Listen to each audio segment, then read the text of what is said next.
Cenová dostupnosť, tam som chcel poukázať na to, že vieme urobiť aj vlastnú zónovú reguláciu.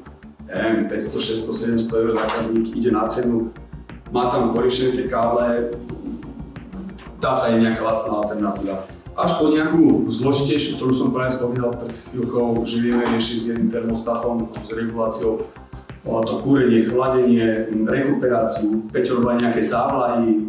Vie to ovládať v podstate všetko. Zigbee komunikácia, perfektná vec. Táto komunikácia Zigbee, je to spoľahlivá platforma, nevypadáva to, aj keď vám vypadne internet, tak vlastne celý ten systém vie fungovať naďalej. Viete ho používať. Páči sa mi na tom, proti iným značkám, že sú tam automatické updaty. Znamená, že vy nemusíte robiť, prebieha to automaticky, nič nemusíte odklikávať. Pri niektorých značkách to muselo byť tak, že som musel tie updaty prísť buď osobne, alebo nejakým spôsobom cez nejaké USB kľúč, nejaké rozhranie som tam nahrať, alebo tam niečo dodať a tak ďalej, bolo to potom kontaktované. Tuto to je všetko automatické. Prehľadná aplikácia. Ja som robil rôzne značky, musím povedať, že veľa tých značiek, tá aplikácia nie je až tak dobre prehľadná ako u toho Salusu. Je to naozaj veľmi jednoduché.